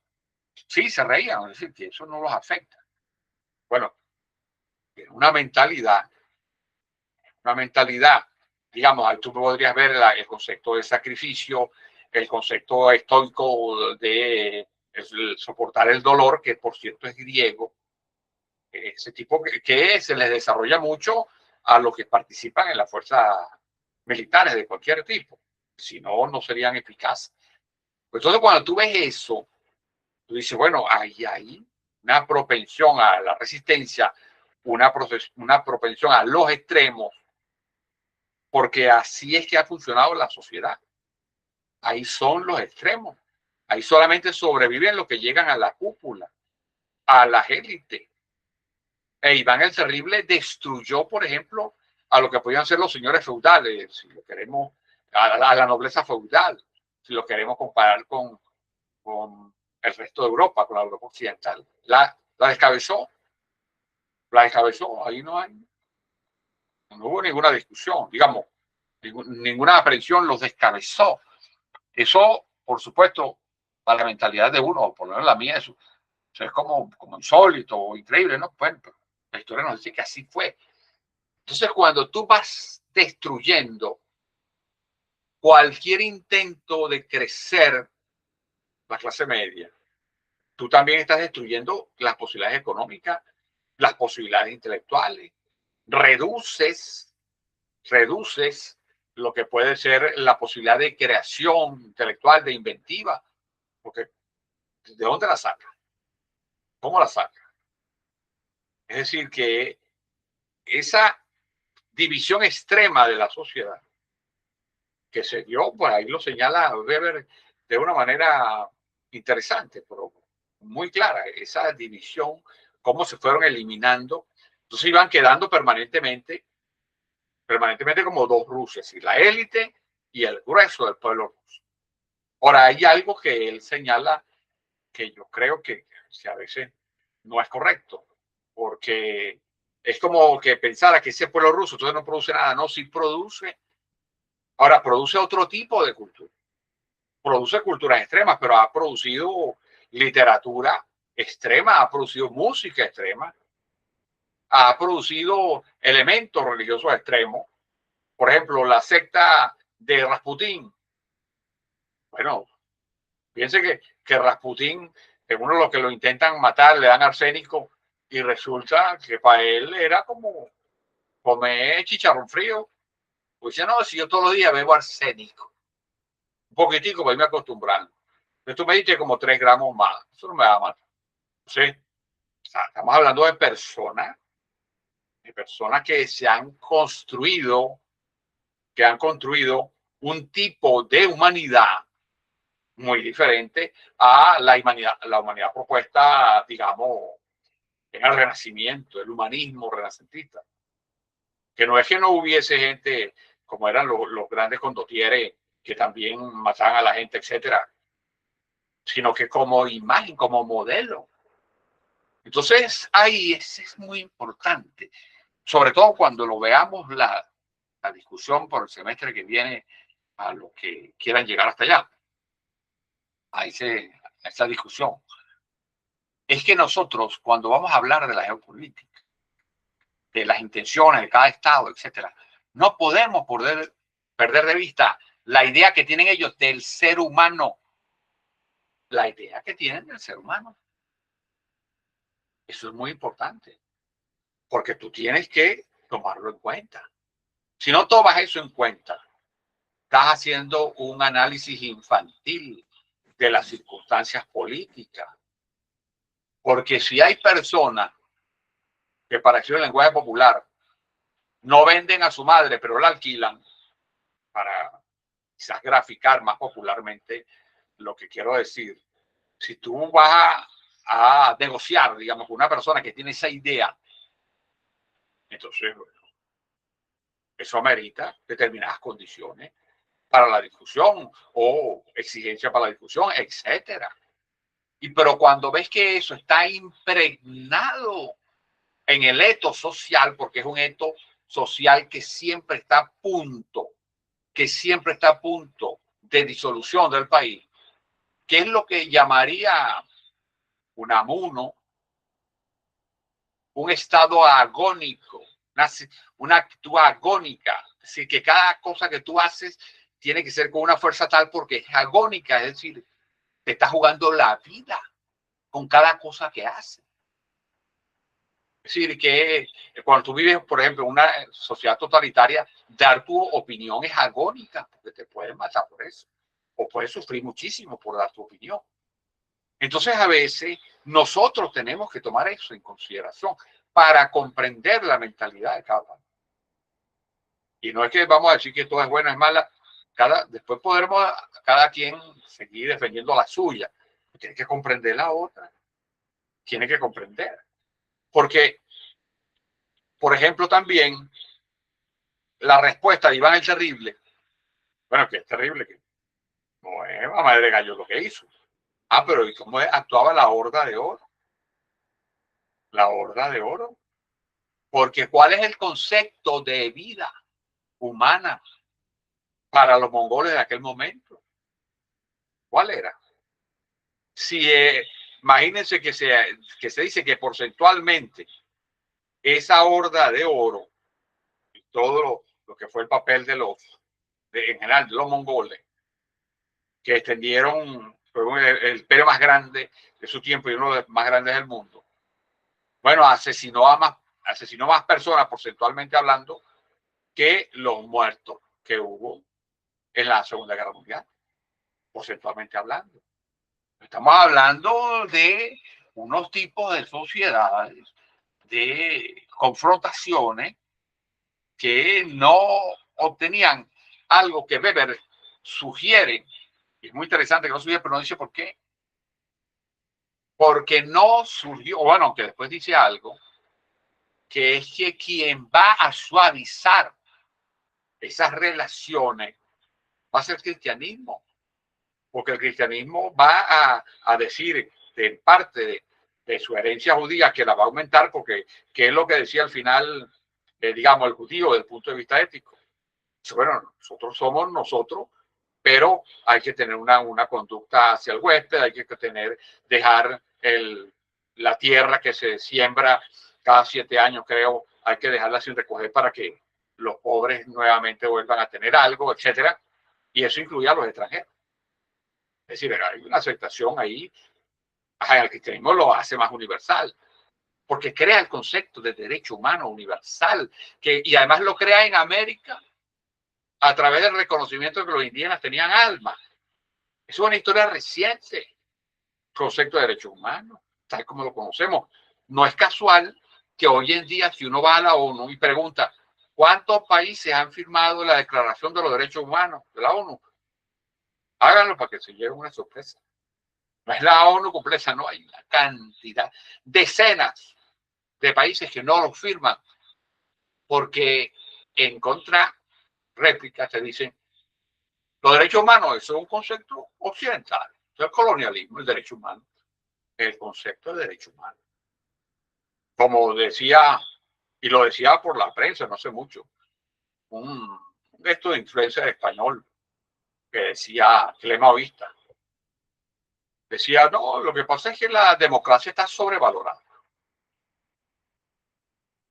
Entonces, esos conceptos es porque hoy la mayoría de los países, por ejemplo, no hacen suyo ni la Declaración de los Derechos Humanos, por supuesto, tampoco la democracia. Entonces, nosotros tenemos que ver que esa crítica que en definitiva le hace Weber a que Rusia no pasó de ser una autocracia, etcétera, y que el cristianismo no entró teológica ni filosóficamente, lo cual es cierto, porque las ciencias teológicas y las ciencias filosóficas, como generan la polémica, generan la necesidad de la discusión abierta. Por eso es que una ciencia filosófica robusta y una ciencia teológica robusta son una gran garantía para la libertad de expresión, por ejemplo. Cosa que no hubo en Rusia. Y no hubo en Rusia porque simplemente ellos estaban, digamos, tomaron de la religión otros aspectos, que no son solamente los mágicos. Yo creo que, recuerden que siempre Weber viene discutiendo y hablando, describiendo una cosa de lo mágico que no es una definición rigurosa. Ya lo hemos hablado en otras oportunidades. Sino que ahí se asume la parte religiosa sin internalizar los dogmas y sin internalizar la ética.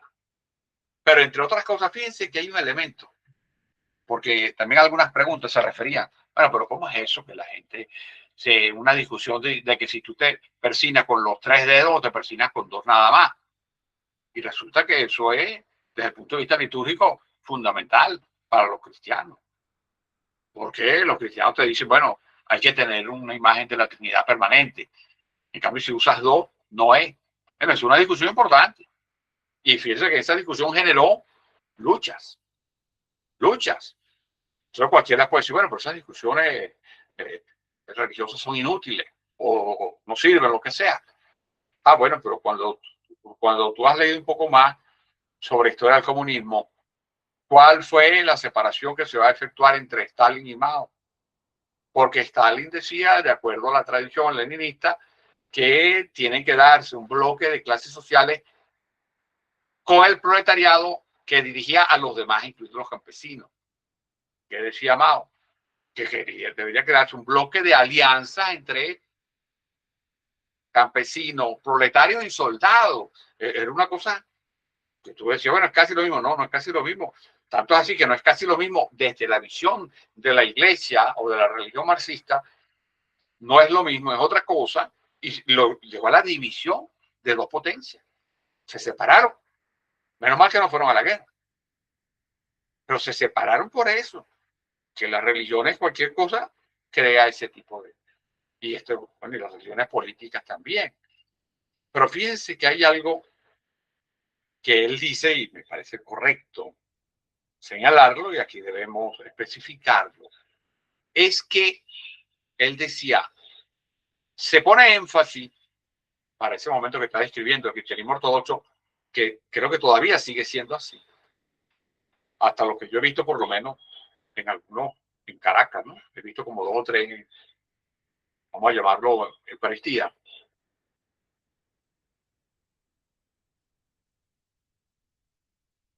Se hace énfasis en la liturgia, pero una liturgia de contacto con el santo, de contacto bastante interesante con la Eucaristía, etcétera. Pero no hay homilía. Eso es lo que el autor señala, porque no hay discurso, no hay teoría. Porque fíjense ustedes, para señalar ese dato que es muy importante y es de la fenomenología religiosa, que es una homilía. Para citar un sacerdote, amigo mío, que dice, mira, cuando a mí me dieron clase en el seminario, mi formador decía, ¿cómo se hace la homilía? La homilía se hace, tú colocas en una mano la Biblia y en otra mano el periódico del día y lo mezcla y sale la homilía. O sea, la homilía es una producción intelectual diaria que hace un sacerdote. Es decir, es como escribir un paper todos los días. Nosotros, que somos académicos, fíjense que ustedes hacen un control de lectura semanal. Lo hacen muy bueno, además. Y aprovecho nuevamente para felicitarlo, porque esas preguntas son bastante estimulantes. Pero hacen un control de lectura semanal. Piensen ustedes hacer una especie como de control de lectura diario. Bueno, un control de lectura diario es igual a una homilía diaria. Imagínense lo que tiene que tener el sacerdote para conocer bien la Biblia, conocer bien la tradición y conocer bien el magisterio, que son las 3 fuentes de verdad del catolicismo. Por eso que la homilía, además del católico, es más complejo. Son 3 fuentes que tiene que manejar. Y además conocer lo que sucede día a día y mezclarlo de manera tal que luzca racional ante la gente que te va a escuchar. Porque si tú empiezas, bueno, porque cuando Moisés abrió el mar para cruzar el mar rojo, 2 destructores que estaban pasando por ahí se hundieron. No puedes estar loco. No puedes exagerar la creatividad. Como si ahora soy Terian. No, no, no. Tú tienes que decir cosas que sean más o menos coherentes, diarias. ¿Eso qué significa? Que tienes que elaborar un pensamiento. Porque además el sacerdote hace su homilía y si a algún fiel le parece raro, se lo dice al obispo. O sea que el sacerdote sabe que, aunque no esté, aunque incluso hoy en día lo pasa por Instagram directo, o sea, tiene que estar muchísimo más cuidado. Entonces, imagínense lo que significa producir un control de lectura diario. Eso es una habilidad. No significa que tienes que leer mucho, que tienes que formarte mucho, incluso la formación de un sacerdote normal. Yo hice el bacalaureato filosófico, que es una de las primeras cosas. El bacalaureato filosófico son 3 años, sí, pero son 3 años y valen igualito, porque yo soy jubilado de la Escuela de Filosofía de la UCB, y son 132 créditos en 3 años, o sea, porque eso son clases y ahí nadie se jubila, ni falta, ni nada. Es decir, para decirlo en crédito, yo tenía que ver 24 créditos mensuales, 6 meses. Y esos son 3 años. Es el bacalaureato filosófico, nada más. Y bacalaureato como si fuera bachiller. Después tiene que hacer bacalaureato teológico, que yo lo hice su equivalente, pero como posgrado de noche, que son 4 años. Tú tienes 7 años, 7 años, y lo que obtienes es la licenciatura. O sea, licenciatura civil, además. Ni siquiera 7 años hoy en día de estudio. Después tienes que hacer lo que llaman la propia licenciatura teológica, que son 4 años más. O sea, 10 años para tú ser licenciado teológico. Y después es que viene el doctorado, suponiendo. O sea, 10 años de formación. O sea, 10 años después de ser bachiller civil. 50. ¿De cuántos años son de formación? Allá no había eso. No, no lo tenían en ese tiempo. A eso es lo que se refiere, bebé. Entonces, ¿cómo hace para internalizar? Además, el Pope era casado. Entonces, ellos lo llaman el Pope, la Popa y los Popitos, que son los hijos. Yo creía que era mamá de gallo. No, ese es el nombre. Entonces, es un sacerdote que además está casado, para que sepa lo que es bueno. Un sacerdote que además es casado y tiene hijos. Entonces, tiene que producir para alimentar a ese gentío. Y la popa, que es la esposa del sacerdote, también interviene en la iglesia, como diciendo, y quien, imagínate tú, le llevas la contraria a la popa le dice al pope, ahí estás listo. Es decir, eso es un enredo, para decirlo quizás. Y ese enredo, ¿cómo haces para estudiar? Entonces, ¿cuál era tu formación intelectual? A eso es lo que se refiere Weber de una manera muy sucinta, pero para que ustedes vean lo que es la formación intelectual. Entonces, no internalizaban los principios dogmáticos, ni filosóficos, ni teológicos, ni la ética. Ni la ética, ¿cómo? Porque no había homilías. Había era la adoración, en la parte más ritual, etcétera. No había homilía, no había posibilidad de desarrollo del pensamiento. Para poder entender la complejidad del cristianismo. Entonces, ahí en Rusia, el cristianismo no jugó el papel de impregnar a las personas de la necesidad del derecho universal, de los valores humanos universales, de los derechos humanos universales. No se pudo internalizar en Rusia. A esto es que se refiere Alfred Weber y fue cierto. Y aquí en la sociedad occidental que se logró internalizar, después surge el movimiento a partir del Renacimiento, pero sobre todo de la Ilustración, para irlos recortando hasta irlos anulando poco a poco. Porque el concepto de Ilustración es, entre otras cosas, de la aristocracia. Es un concepto aristocrático. Y la visión aristocrática no logra tener, ni va a tener nunca cabida, por ejemplo, en la Iglesia Católica. No puede. No existe, porque la Iglesia Católica está organizada de una manera tan amplia, con 200 organizaciones. Entonces, ¿quién es la aristocracia? Hay no sé cuántas órdenes femeninas, no sé cuántas órdenes masculinas, no sé cuántas órdenes laicales, no sé cuántas diosas, y etcétera. Entonces, no puede haber un grupito que mande todo eso, no existe dentro de la Iglesia Católica. Y tanto es así que se rechaza que después, cuando esté el bloque soviético, ¿dónde van a ser las insurrecciones en contra del bloque soviético y del comunismo? En los países católicos, en Hungría, en el 56, en el 68, en Eslovaquia, en Checoslovaquia, y en los 70, en Polonia, países católicos. Porque el católico, en la formación que tiene, así sea el laico normal, está en contra de la aristocracia. Y por supuesto, de lo que pudiera ser una visión totalitaria. Entonces, eso no había, no hubo. en Rusia. Entonces, ahí tiene razón Weber.